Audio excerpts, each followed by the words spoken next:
When you look at the history of progress, whether it's the first ships crossing oceans, the Wright brothers at Kitty Hawk, or the first Falcon 1 launch, you'll notice one common thread. Nothing began with certainty. There was no perfect data set that said the mission would succeed, no flawless simulation that eliminated risk. It always came down to a moment when someone had to stop talking, stop planning, and actually push the button. That moment defines everything, because the truth is that boldness beats safety every single time. Safety feels comfortable, safety feels rational, but safety is almost always an illusion. You can lock yourself in a padded room and you'll still find ways to get hurt. You can save every dollar and the system can still collapse. You can wait for the stars to align and the moment will never arrive. What separates those who shape the future from those who are shaped by it is the decision to launch before everything feels ready. I've said this before when people asked why I risked everything on Tesla and SpaceX at the same time. If I had waited for absolute certainty, neither company would exist today. The money would have dried up, the technology would have been leapfrogged, and the window of opportunity would have closed. Boldness isn't about being reckless. It's about recognizing that perfect conditions don't exist, and that by the time you think you're ready, you're already late. Most people spend their lives preparing to prepare. They read another book, attend another seminar, wait for another sign, but all of that is just orbiting the launch pad without ever igniting the engines. Boldness is ignition. Boldness says we'll figure it out in motion. And here's the paradox. Boldness feels risky, but in the long run, playing it safe is the riskiest move you can make. Playing it safe guarantees stagnation. Playing it safe guarantees you'll miss opportunities that only exist for a short window. Playing it safe almost always leads to regret, because the human mind is wired not to remember comfort, but to remember chances lost. If you talk to anyone at the end of their life, they rarely say, "I regret trying that crazy thing." They almost always say, "I regret not taking the shot." The launch mindset is about realizing that you don't need everything in place to start. Rockets don't launch with every system perfect. There are always risks, there are always anomalies, but you launch anyway because the cost of not launching is even higher. Think about the Falcon 1. We failed 3 times before we finally succeeded. By normal standards, those failures should have ended the company. Investors pulled out, critics laughed, and the odds were heavily against us. But we launched again. Why? Because the only way to solve the problems was through action. You can study rocket engines on a whiteboard for decades and still never know how they'll behave in real life. Only when you fire them up do you get the data that leads to success. Life works exactly the same way. You can analyze starting a business, changing your career, or chasing a dream forever. But the moment you act, you unlock feedback that no book, no mentor, no spreadsheet can ever give you. That feedback is the real teacher. And even if the launch fails, you are no longer where you started. You've moved closer to orbit. Failure is not the opposite of success. It's the process of success. That's why boldness beats safety. Safety avoids failure but also avoids growth. Boldness risks failure but guarantees learning, and learning compounds into breakthroughs. The launch mindset isn't only about business or rockets, it's about every domain of life. Think about relationships. How many people sit back waiting for the perfect moment to express their feelings, waiting until conditions are just right? They never say what matters, and the opportunity vanishes. Think about health. People wait for the perfect time to start exercising, the perfect diet, the perfect gym membership. They keep planning while their body keeps aging. The launch mindset says, start walking now, start with push-ups in your living room, start with something, anything. Action creates momentum, momentum creates clarity, and clarity creates results. If you want proof, look at every startup story that matters. None of them began with certainty. Apple started in a garage. SpaceX started in a warehouse with a handful of engineers who didn't even have enough computers. Tesla started when the idea of electric cars was considered a joke. What these companies had wasn't safety, it was boldness. They acted before the world was ready, and because they acted, the world changed. Now here's the objection most people raise. What if I fail? My answer is, you will fail. That's not negative, that's reality. But the real question is, will you fail in a way that teaches you and moves you forward, or will you fail by default because you never tried?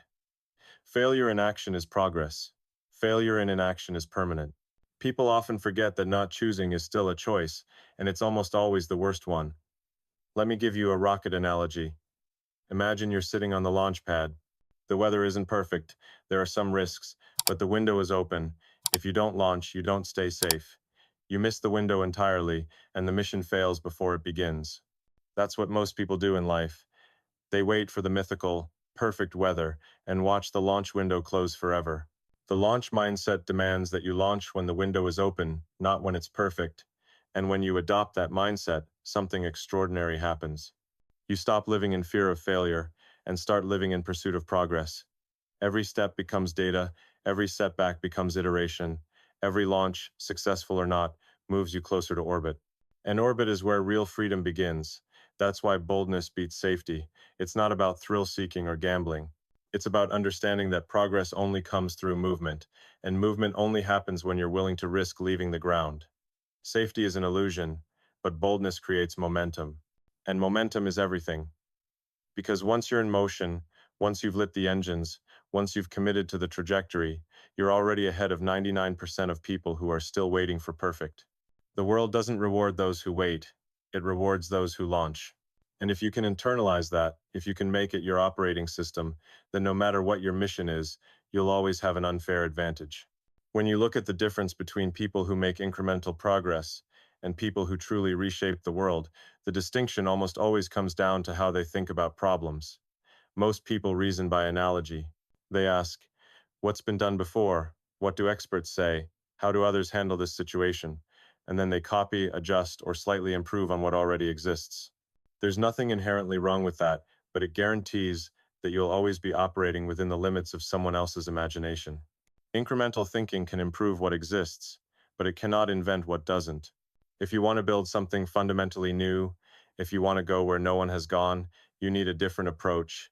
You need first principles thinking. First principles thinking strips away assumptions and beliefs until you're left with the raw truths that cannot be reduced further. Once you know the basic truths, you can rebuild from the ground up without being constrained by what has already been done. This is how physics works. Physics doesn't care about tradition, it cares about what's actually true. The laws of gravity, thermodynamics, and electromagnetism don't change because of human opinion. They simply are. When you apply that same kind of reasoning to everyday problems, you unlock possibilities that most people don't even see. For example, when people talked about electric cars before Tesla, the assumption was they were boring, slow, and couldn't compete with gasoline vehicles. Everyone just accepted that the battery problem was unsolvable. Why? Because for decades, electric cars had been underwhelming and the narrative became cemented. Reasoning by analogy, people said, well, electric cars have always failed, so they will always fail. But first principles thinking asks different questions. What is a car at its core? A transportation machine powered by energy stored in some form. Does that energy have to be gasoline? Number? What's the limiting factor? Energy density of the battery. What does physics say about battery chemistry? How much energy can lithium-ion cells theoretically hold? Once you ask those questions, you realize the assumption that electric cars can't be powerful or exciting was never true. The limitation wasn't physics, it was imagination. The same thing happened with rockets. For decades, people assumed rockets were disposable because that's how it had always been done. They were designed, launched once, then thrown away. Imagine if airlines worked like that. You'd buy a ticket for a 747, they'd fly you once, and then they'd scrap the plane. Tickets would cost millions. That was literally the state of space travel before SpaceX. Reasoning by analogy said, well, rockets have always been single-use, so that's just the way at island. First principles thinking asked, why can't a rocket be reusable? Airplanes are reusable, ships are reusable, cars are reusable. What physical law prevents rockets from being reused? The answer was none. The only barrier was design, engineering, and the will to solve the problem. And that shift in thinking is what made reusable rockets a reality. First principles thinking is uncomfortable because it forces you to abandon the safety of convention. It asks you to admit that most of what you believe is inherited, not discovered. That's why most people avoid it. It's easier to say, this is how it's always been done, than to face the uncertainty of starting from zero. But starting from zero is exactly where breakthroughs happen. It's not about ignoring all previous knowledge. It's about interrogating it, asking why relentlessly, until you hit bedrock truths. Then you rebuild. Take another example outside of engineering. Think about education. Most schools still operate on a model designed in the industrial age: rows of desks, standardized tests, bells that mimic factory shifts.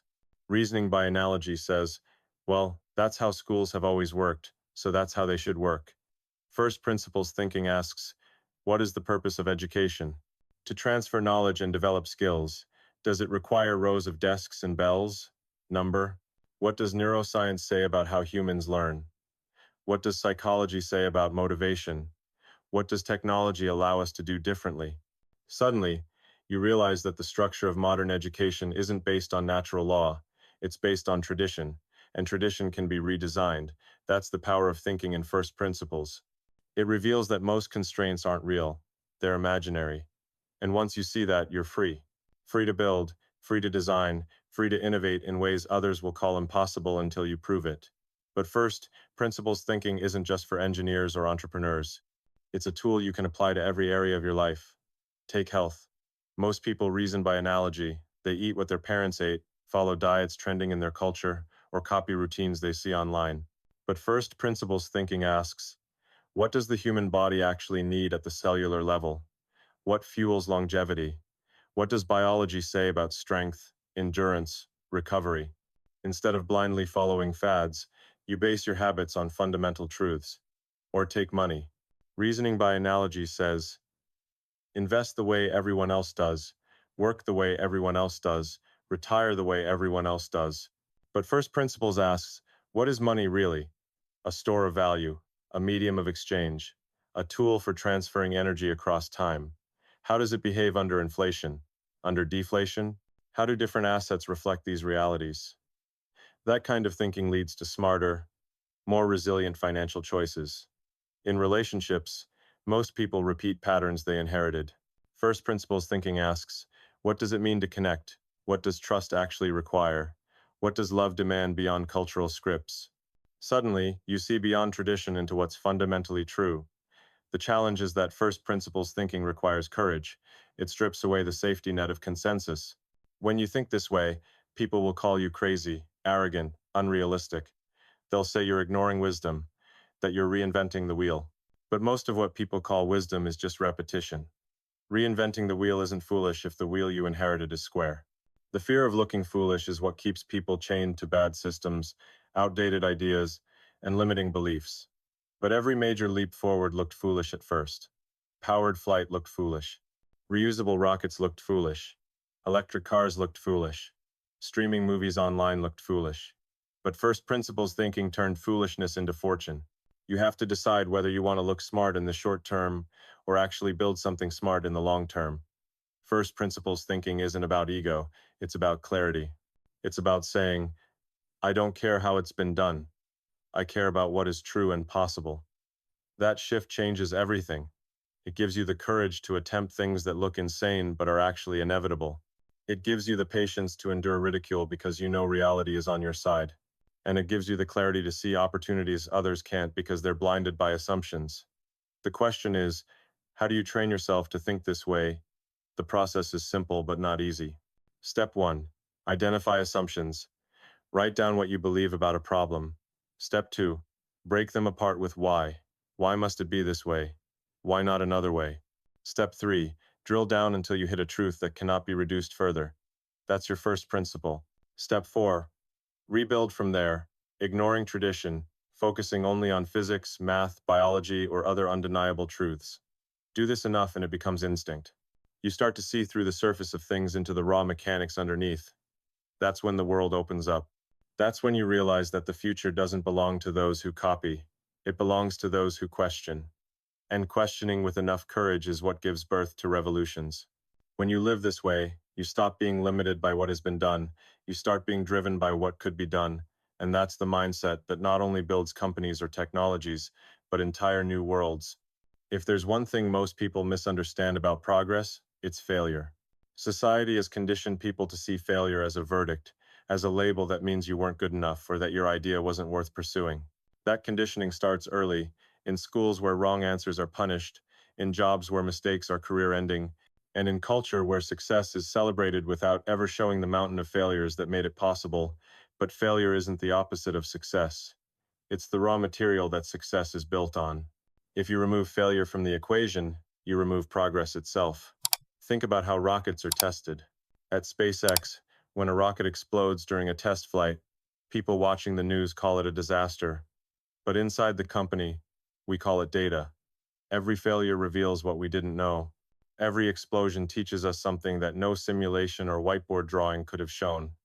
Without those failures, the knowledge needed to eventually land rockets back on Earth would never exist. The truth is that success hides information, failure exposes it. A perfect launch teaches you less than a failed one. A rocket that blows up tells you exactly where your assumptions were wrong, where your engineering was flawed, where reality didn't match the model. That information is priceless. The same principle applies to life. When you fail in your career, in your health, in your relationships, it feels catastrophic in the moment, but if you choose to look at it differently, it's simply data. It's feedback from reality telling you where your assumptions don't line up.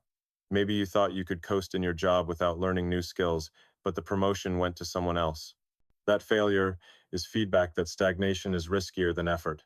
Maybe you thought you could neglect your health until later, but your body broke down sooner than you expected. That failure is feedback that biology doesn't care about your timeline. Failure isn't a dead end. It's a correction, a recalibration, a signal pointing toward what needs to change. The real danger isn't failing. The real danger is refusing to extract the lesson failure is trying to teach.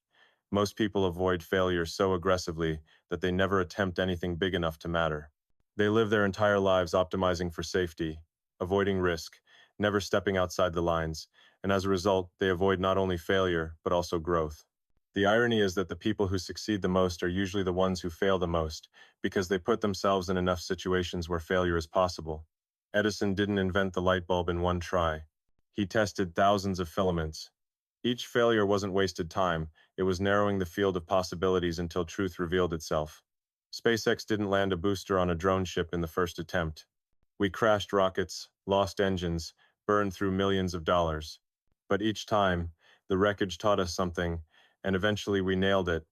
Failure is the tuition you pay for progress. And the more ambitious your goals, the higher that tuition will be. That's why most people stop dreaming big. They don't want to pay the price of repeated failure. But the paradox is this: the price of avoiding failure is far higher than the price of failing.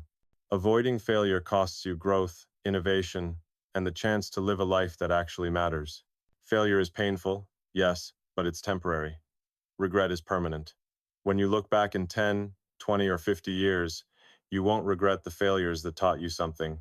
You'll regret the chances you didn't take because you were afraid to fail. People like to imagine failure as a sign of weakness, but the opposite is true. Failure is proof of courage. Proof that you were willing to step into unknown territory, to test an idea that might not work, to expose yourself to risk in pursuit of something meaningful. That willingness is rare, and it's the dividing line between those who make history and those who watch it from the sidelines. Now, the key is not just failing, but failing forward. Failing forward means treating every setback as part of the process rather than the end of the process. It means asking better questions after each failure. What did I learn? What assumption was wrong? How can I adjust the system so that next time the outcome is closer to what I want? It means iterating relentlessly until failure is transformed into competence, and competence into mastery. Think of SpaceX again. We didn't succeed because we avoided failure. We succeeded because we failed fast, failed often, and failed forward. Every crash was a step closer to landing. Every burned rocket was a lesson that got baked into the next design. That mindset is the difference between quitting and compounding. In your life, failing forward might mean applying for jobs that stretch you beyond your comfort zone. Even if you get rejected, each rejection teaches you how to present yourself better, how to sharpen your skills, how to refine your story. It might mean trying new investments, new habits, or new relationships. Even if some collapse, they leave you with knowledge and experience you couldn't have gained otherwise. Failing forward is about momentum. As long as you keep moving, failure becomes fuel. Another truth about failure is that it exposes character. When everything goes well, you don't really know who's someone island. It's easy to be optimistic when the market is up, when your health is strong, when your relationships are smooth. But when failure strikes, when things collapse, when nothing goes according to plan, that's when you see who you really are. Do you quit? Do you blame others? Or do you dig deeper, learn faster, and rise stronger. That's the test. That's why failure isn't just a teacher of knowledge, but of resilience. It doesn't just build skills, it builds character. It trains you to withstand pressure, to keep going when others give up, to carry on when logic says stop. That kind of resilience is like muscle. You only build it under weight, and failure provides that weight. The bigger the failure, the bigger the opportunity to grow stronger. There's also a hidden benefit to failure that few people realize. It earns you credibility. People might laugh at your failures in the moment, but over time, they respect the persistence. They respect the person who keeps showing up after being knocked down. Success without visible failure often looks like luck. Success built on visible failure looks like grit. And grit inspires others because it shows them what's possible when you don't quit. Look at history's greatest innovators, leaders, and creators. Their legacies are not stories of uninterrupted triumph. They're stories of failures stacked on top of failures until one breakthrough changed everything. The Wright brothers crashed more than they flew before they finally took off. Steve Jobs was fired from Apple before he returned to reinvent it. Even Einstein was labeled a poor student before he redefined physics. The pattern is the same: failure first, then greatness. Which means if you're failing right now, you're not behind, you're on track. You're exactly where you need to be. The only real mistake is giving up before the breakthrough. That's why you need to rewire your relationship with failure. Stop seeing it as a stop sign. Start seeing it as a green light that says, keep going, you're getting closer. Instead of asking, what if I fail? Start asking, what if I never try? Because the truth is, the only guaranteed way to fail is to never take the shot in the first place. The universe rewards those who risk, who test, who iterate, who refuse to stay down. Every failure you collect is proof that you're in the arena, that you're alive, that you're fighting for something bigger than comfort. And that fight is what forges greatness. So the next time you fail, don't shrink from it, study it, learn from it, use it. Because failure isn't a tombstone, it's a launch pad. When people think about resilience, they often picture someone who simply endures, who takes hit after hit and manages to stay standing. But true resilience is not about surviving the storm. It's about using the storm as fuel. It's about not just holding your ground but finding ways to grow stronger precisely because of the chaos. Resilience is what separates those who crumble under pressure from those who transform pressure into power. In physics, resilience is defined as the ability of a material to absorb energy when it is deformed and release that energy upon recovery. Think of a spring. Compress it, and it stores potential energy. Release it, and it rebounds. Human resilience works the same way. The pressure, the failure, the pain, all of it gets stored. And when you recover, you don't just return to baseline, you explode forward with new energy. That's why some of the most resilient people don't just recover from setbacks, they accelerate after them. Consider rockets again. When a rocket experiences turbulence during ascent, the onboard systems don't panic. They adjust, recalibrate, and adapt in real time to keep the trajectory stable. Resilience in humans is the same adaptive response. It's not about ignoring adversity. It's about integrating adversity into your trajectory and still reaching orbit. Most people misunderstand adversity. They think it's an interruption, something that delays or destroys their progress. But adversity is part of the process. If you're building anything that matters, you will encounter resistance. Gravity is not a flaw in the universe. It's the condition that makes flight meaningful. Without resistance, without weight, rockets wouldn't need thrust. Without adversity, your progress wouldn't need resilience. Adversity gives you the chance to prove how badly you want something. Anyone can act confident when things are easy. Anyone can dream when there are no obstacles. But the moment everything falls apart, that's when your true commitment is revealed. That's when you find out whether your vision is just a hobby or a mission. Resilience is not built in comfort zones. It's forged in friction. The bigger your ambition, the bigger the adversity you will face. You want to build something that changes the world? Expect ridicule, expect rejection, expect failure, expect people to doubt you at every step. The universe tests big visions with big obstacles, not because it wants to stop you, but because those obstacles filter out the people who aren't serious. Only those who develop resilience can keep moving through that filter. The world doesn't reward raw ideas. It rewards those who refuse to stop when the world pushes back. Resilience is the conversion of pain into persistence. The way you train resilience is by reframing what adversity means. Most people interpret challenges as threats. They say, This is unfair. This is too much. This means I should quit. Resilient people interpret challenges as signals. They say, this means I'm moving. This means I'm in the right place. This means I have a chance to grow. The obstacle is not blocking the path. The obstacle is the path.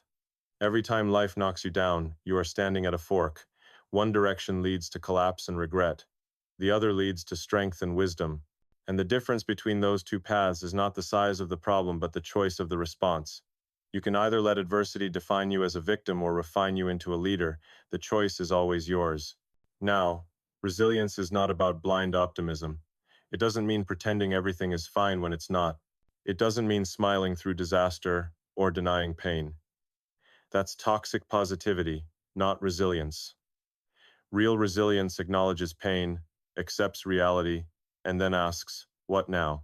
It's about facing the facts without losing faith. It's about holding two truths at once. This is hard, and I will overcome it.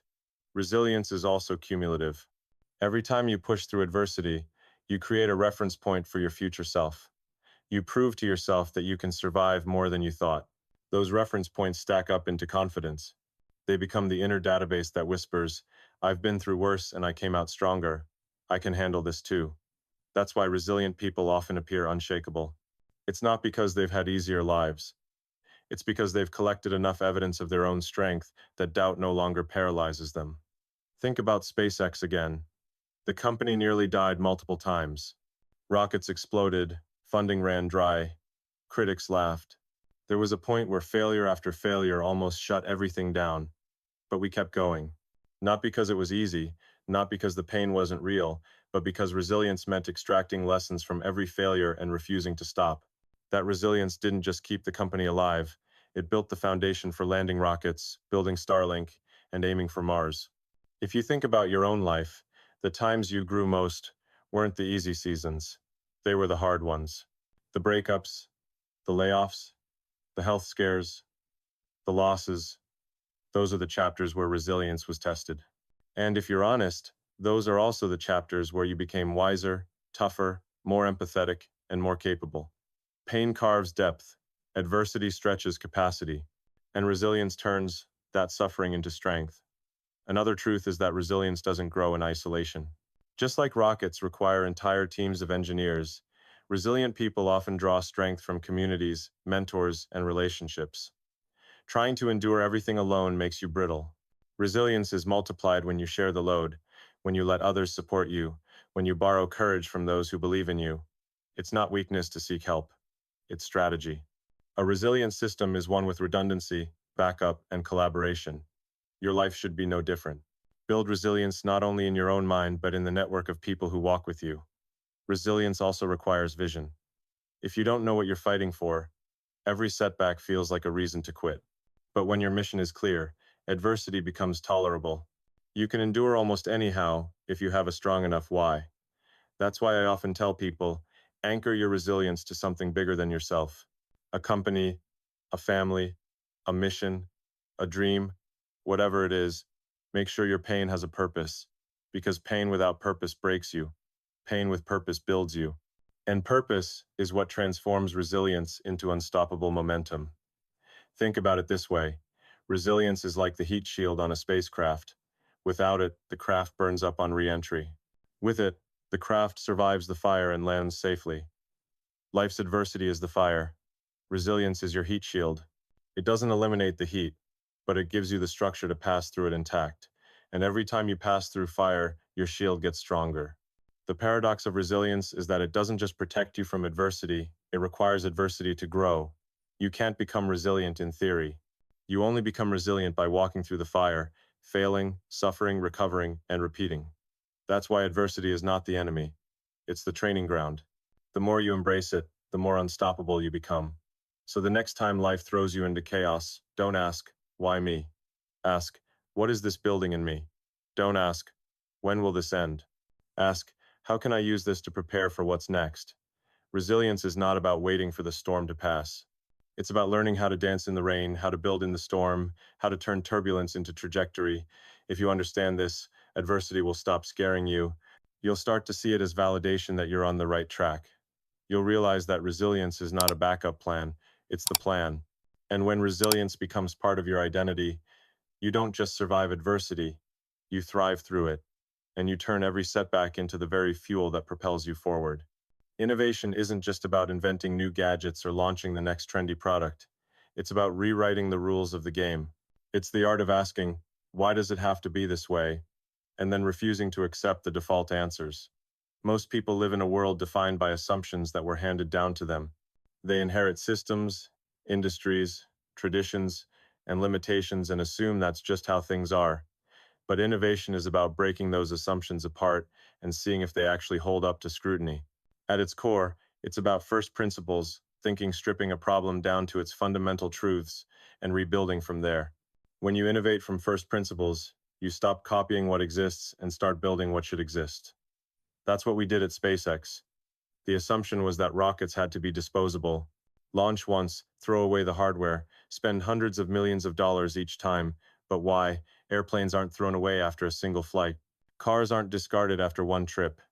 The truth was, rockets were expensive, not because of physics, but because of tradition and inefficiency. By questioning the assumption, we rebuilt the model around reusability and slashed the cost of spaceflight. That's innovation. And the same principle applies to every area of life, not just aerospace. Think about how many things in your daily routine you accept without question. Your work schedule, your financial habits, your health routines, even your goals. Innovation begins the moment you stop asking, how has this always been done? And start asking, what is actually necessary? What is actually possible? Most people don't innovate because they confuse convenience with truth. They assume that if something is difficult to change, it must be impossible. But difficulty is not impossibility. Difficulty is just the cost of progress. If you want to innovate, you have to be willing to pay that cost. Innovation also requires embracing failure in ways that make most people uncomfortable. The path to something truly new is paved with things that don't work. At SpaceX, we didn't land rockets on the first try. They crashed. They exploded. They failed in spectacular fashion. And every failure was a tuition payment for innovation. Each one gave us data, insight, and refinement. Without the willingness to fail, you cannot innovate. Because if you're only pursuing ideas that are guaranteed to work, you're not innovating, you're just iterating on what already exists. Real innovation requires courage, not because it's glamorous, but because it's humiliating at times. People laugh, critics mock, investors doubt. The media points to your setbacks as proof you're insane. But if you persist through that fire, if you keep iterating, testing, and adjusting, eventually the impossible becomes routine. That's when people stop laughing and start copying. Here's another truth. Innovation is less about genius and more about persistence. The myth of the lone genius having a sudden flash of brilliance makes for good movies, but in reality, innovation is messy, repetitive, and grueling. It's thousands of experiments, countless hours of problem solving, endless nights of doubt, and a refusal to stop until the solution appears. Genius may start the spark, but grit builds the fire. And if you want to innovate in your own life, you don't need to be Einstein. You just need to be relentless. You need to hold on to a vision of what could exist and push through the failures until it does. Another dimension of innovation is environment. Innovative ideas don't thrive in rigid hierarchies where failure is punished and conformity is rewarded. They thrive in environments where people are encouraged to question, experiment, and challenge authority. That's why culture matters so much in companies. If you want to build an innovative team, you need to create psychological safety, the freedom to speak up without fear, the freedom to try bold ideas without being destroyed if they don't work. Innovation dies where fear thrives.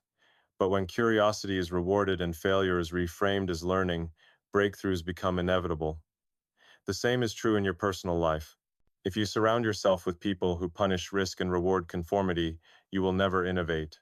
But if you build a circle of people who encourage experimentation, who celebrate progress over perfection, who challenge your assumptions instead of nodding along, you will find yourself innovating naturally. Innovation is also about speed. In a fast-changing world, the cost of waiting is often greater than the cost of failing. People think they need perfect information before they act. They want guarantees. But the truth is the world is moving too fast for certainty. Innovation belongs to those who move quickly, test rapidly, and adapt faster than everyone else. That's why we launch rockets knowing they might fail. That's why Tesla iterates on cars while they're still in production. Waiting for perfection is a slow death. Speed plus adaptation beats perfection every time. If you want to innovate, you must learn to value momentum over certainty. Start building, start testing, adjust on the fly, learn while moving. That's how progress happens. But perhaps the most important part of innovation is vision. Without vision, innovation has no compass. It becomes random tinkering instead of purposeful creation. Vision provides the North Star. It tells you where to aim, why it matters, and what the world could look like if you succeed. Vision is what gives meaning to the failures, the late nights, the risks. Without vision, setbacks feel like punishment. With vision, setbacks feel like stepping stones. Vision transforms suffering into significance. That's why the most powerful innovations are not about making life slightly easier or more comfortable. They're about reshaping reality in meaningful ways. They're about solving existential problems, not just selling convenience. Innovation matters most when it addresses the survival and thriving of humanity. Clean energy, space exploration, AI alignment, disease eradication, these are not luxury problems. They're mission critical, and innovation is the only way through them. When you think about innovation in your own life, don't limit it to technology or career.